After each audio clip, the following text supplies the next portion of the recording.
Ladies and gentlemen, look what we woke up to today, man. Why do people always gotta take shit to a whole nother level? Y'all always taking stuff to a whole nother level, man. Look at this. And I wasn't even going to talk about this on camera. I was about to talk about something completely different. So we're going to get to this in a minute. But bro, what the fuck? This is crazy. But before we get to this, let's talk about the beef, because that's initially what I wanted to do. So I know the beef just ended pretty much. And I got to say, this is like one of the best beefs we've seen in a minute, man. Especially my generation and Gen Z, because I was born in 1999. Bro, being able to witness this beef was amazing. Like, this is something we're going to tell our kids in 20 years, bro. Drake and Kendrick going at it, man. And we ain't going to act like, okay, yes, Kendrick did annihilate Drake. There's no ifs, ands, and buts about that. We ain't going to act like Drake wasn't holding up his own, bro. Family Matters was actually a good-ass track. It was good. I didn't like the first verse, but the second and third verse where he was going after, you know, Future, Rick Ross, Abel, and then, you know, he came back and spun back on Kendrick. The second and third verses of Family Matters was amazing, bro. Drake was snapping. And then he also did his thing on the Heart Part 6. I love that song, by the way. The Heart Part 6, he was addressing all of the allegations. He did exactly what he needed to do. Because if you listen to the tracks all in order, from like starting with Euphoria, you know, like Euphoria, that's when Kendrick came back into the game and he was going off, and Kendrick fucking snapped on Euphoria. Like, that was #1 for the longest before Not Like Us. And then that's when Drake went to drop Family Matters right after Euphoria. And then Kendrick said, we dropping Meet the Grams right after. Now, Meet the Grams, that was Kendrick's red button, bro. Because that song, the more you listen to Kendrick's diss tracks, more specifically Not Like Us and Meet the Grams, those two songs, bro, are so diabolical the more you listen to them. Because I've been listening to a whole bunch of diss tracks off camera, man, just on my own time, just replaying the stuff in order all over again. The more you listen to Kendrick diss tracks, man, the more diabolical they get. There's no disputing that. Meet the Grams, bro, he said, I want your ass dead. You know, bro, you know how much hate you got to have in your bones to say that? I want you dead. Then you coming after, bro, like you doing dear to all of his family members. Dear Dennis, dear Sandra, dear Aubrey, dear Adonis. Like, come on, man. Like, Kendrick was going the fuck in 100%. And then, you know, freaking, then Kendrick did another back-to-back and dropped Not Like Us the day after that on Saturday. And Not Like Us, bro, that song alone has the world by storm. Not just LA, not just California. I'm talking about people all over, even here in Michigan. Like, people, bro, Not Like Us is burned into so many people's heads. It's about to be the song of the summer. I remember I saw on Twitter earlier today, this one girl was like, she woke up singing, freaky ass nigga, you a 69 guy. Freaky ass nigga, you a 69. Like, bro, like, it's so damn catchy, and it's just clever as hell, because Kendrick, that was Kendrick's way of saying, look, you ain't the only one that can make club hits. I can make club hits, murder you, and still have a #1 song at the same damn time. And that's exactly what he did. That's exactly what he did. And then the Heart Part 6 came out on Sunday. The Heart Part 6 came out Sunday, and Drake did exactly what he needed to do. That's like that's my favorite of the diss tracks by Drake, is the Heart Part 6, because he addressed everything. He said, we set you up. We planted that story. We set you up we had this shit planned for a whole week. I don't want to hear nothing coming out your mouth unless it's facts, because everything is just misinterpreted. It's misinformation. You misleading the public. Yeah, I did all this stuff to help you get #1s, man, but come on, bro. Like, I don't want to battle you no more if you ain't spitting facts. Like Drake really came through on the Heart Part 6. So, man, I don't know why y'all slandering this man, bro. He was doing everything. He did everything he needed to do. He kept up with Kendrick, in my opinion, bro. I mean, yes, Kendrick did annihilate him. Like I said, there's no disputing that. But we ain't gonna act like Drake wasn't holding up his own. Holding up his own in some areas too, because he really was. But y'all are insane, bro. Like, now going back to this, y'all are insane, man. This is what we wake up to? Y'all shooting outside of Drake's crib, bro, at 2:09 in the morning. Y'all doing drive-bys on this crib. Like, do y'all really understand what y'all just did, man? Like now this shit about to escalate even further. I can't imagine what the rap game about to be like after this, man. It's about to be just spooky. Like, y'all done shot the man's security guard that watch over his house. Now he got rushed to the ER. Y'all over here freaking vandalizing his OVO store in London, spray painting They Not Like Us. Like, bro, what the fuck? I'm just shocked, man. Like, this is crazy. We about to get ready and tap in and see what they said on the news, man. But I just can't believe what I'm looking at right now, bro. Y'all are insane. This is just a fucking beef. It's just a rap beef. And y'all just over-escalating stuff.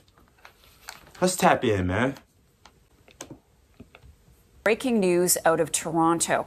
A shooting has occurred outside the home of Canadian rapper Drake, the incident occurring in the wake of Drake's ongoing beef with fellow rapper Kendrick Lamar. CP24's Courtney Heels is on the scene with more. Courtney, we see the police tape behind you. What more can you tell us? Good morning, Marcia. I can tell you there is a pretty heavy police presence along this road. This is Park Lane Circle. It's the street that Drake lives on. This is as close to the scene as we can get. You can see they have a Toronto police van here, a couple of officers blocking the road, also yellow police tape here too. Now, Chopper 24, that's our newsroom helicopter, was able to get over Drake's home earlier. And in that video, we saw some yellow police tape in the courtyard of his home, also some people going in and out of the house. And as you reported, that CP24 reporting there is a source confirming there was a shooting outside of his home. We do not know if Drake was home at the time, and this is all happening in the wake of this ongoing feud with another artist, Kendrick Lamar. We don't know if there's a connection here just yet. We are in touch with Toronto Police to see if they can share any more on this investigation. They are staying pretty tight-lipped, but what I can also tell you, police are sharing that they are investigating a shooting in this general area where we are. This is the Bridle Path neighborhood. Police say they were called to the Lawrence and Bayview area at about 2 in the morning. That's really close to where we are. At that time, that was a shooting investigation, and police and paramedics told us a man, an adult, was rushed to hospital with serious injuries, and they were still looking for a suspect seen leaving the area. Now, we've reached out to police to see, okay, is that shooting that was clearly very close to that connected to this one? They're just not saying just yet. We expect an update on this pretty soon, especially given the attention this is getting this morning right now. But the latest on this breaking news, a shooting outside of Drake's home happened sometime overnight. We don't have any further details. We don't know if the artist was there, but this is a pretty significant police presence in this neighborhood. Marcia, as I say, this is as close as we can get. I was actually on the other side of the road here, and again, entirely blocked off by cruisers, and we can not really see from this vantage point, but our chopper overhead was able to show us police in the courtyard of the home, and there's some yellow police tape up there too. Okay, you've hit a couple of key points that I wanted to follow up on. So we don't know exactly what time the shooting occurred, Courtney? I think they said like 2:09. No, and we're kind of going off of the other update from Toronto Police with that suggestion that they did investigate a shooting overnight at about 2 in the morning in the Bayview and Lawrence area. And again, they're not saying, okay, that's close enough to hear this is the same shooting, just not yet. They're staying pretty quiet on this one. So we're just waiting to get more information. But we do know this happened at the very least overnight, because first thing this morning, this is what neighbors in this residential area, I guess you could say, this is a very affluent neighborhood that we're in. They woke up to this heavy police presence and obviously a lot of questions about what happened too. Yeah, and to that, and I know you've just arrived on the scene, and for our viewers across the country, you kind of touched on it there too. This is an affluent neighborhood, but it's pretty open. Everybody knew where Drake lived. There is a lot of space between the houses. The homes are mansions. Facts. Because like, with Bridle Path, like you can even see it on YouTube. Like if you search up like YouTube videos, like there's legit people that live like there's people that freaking walk, and like they'll show videos of like Drake home, like that's just walking in the neighborhood. Like they'll be like, yeah, this is the Bridle Path area. And like all of these multi-million-dollar homes. There's Drake's house right over there. But like from what I've seen, like the people that like do those type of videos where they just walk around and like show different areas, when they showed Drake's house, I think it was actually like kind of like, what was it? The gate was like so high up that you can barely even see like the doorway or anything like that. Like that's how big it was blocked off. But of course, that would make sense. Like it's Drake. So like that makes sense. Like He has all the protection that he needs. Like I think they showed like a guard, and there actually was like a security guard like somewhere deep in the back, like watching over the house and everything too. Like, yeah, so yeah, Drake's security, like, it's just stepped up, man. But it's really just unfortunate what happened to the security guard. Like, man, I'm telling you one thing now. I guarantee you they are not going to let people in Bridle Path anymore, man, unless you live there or you planning on buying a house there. I guarantee you it's not going to be as open as it used to be anymore. Because like I said, there's like a lot of public figures, man. Bridle Path, that place, man, it's so many like just high celebrity figures. Not just Drake, like it's rich people in there, man. Like it's $40 million houses. So I guarantee you, like, it's not going to be as open as it is anymore. Y'all just ruined that too. So like, visitors and stuff, it's going to be real tough for them to get in there now. 100%. I know Canada is not playing with that, especially, and y'all going after Drake of all people. I know Canada not about to play that. Like, man. Yeah. There is a lot of space between the houses. The homes are mansions. Have you had a chance to speak to anyone? Are people able to leave the neighborhood and drive out? Are things blocked off? Set more of the scene for us there, please. Again, for the benefit of our viewers across the country who aren't familiar with this area, we know in Toronto is the Bridle Path. Yeah, Bridle Path. Yeah, so man, anybody who lives in the Toronto area likely is pretty familiar with this neighborhood, Bridle Path, big mansions. It's a gorgeous neighborhood, a lot of space between these homes too. In terms of the actual location where Drake lives as well, it is well known. A lot of people know he lives on this street right behind me here. As for talking to neighbors, I haven't just yet. Keep in mind, it's not as simple as kind of knocking on doors. I mean, I literally have to go up giant driveways, and I will do that. We just arrived here because this is a story that really broke only 45 minutes or so ago. So we wanted to get here, of course, first to give you this perspective. There are some homes along here, Marcia, that I see are within the yellow police tape. So I'll keep an eye out, of course, to see if anybody's going in and out. Other homes in the area, there's no impact there. Many, once they do come out of their home, they'll likely see this because the whole road is blocked off. Okay, great reporting. Courtney Hills, thanks so much.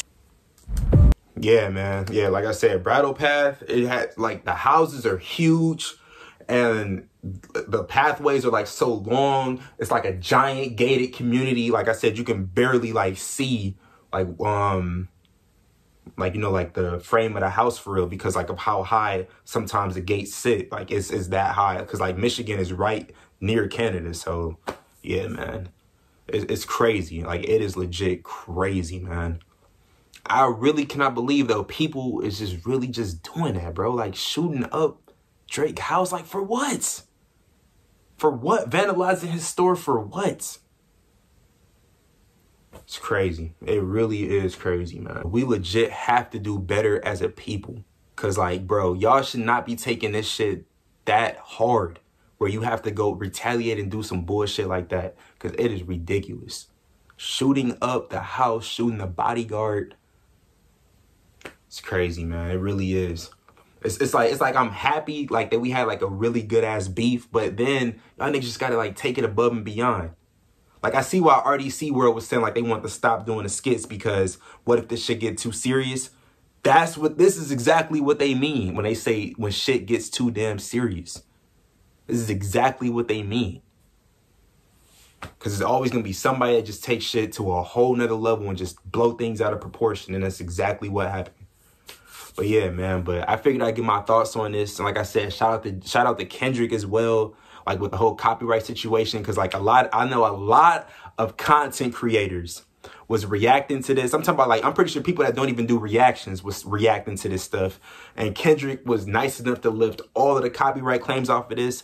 So for all of the young up and coming content creators, like they can finally make their money. Like that junk is pretty damn cool. And also, man, it just goes to show the power of reaction channels. Like I said, I was seeing Screwface was trending. Screwface was trending number 4. Freaking No Life Shaq was trending number 1 and number 2. Bro, it was just a beautiful day for content creators. But I was happy for all of my fellow content creators, man. Especially the people I watch and look up to, like Screw and Shaq. Like, yeah, man, they over there killing it.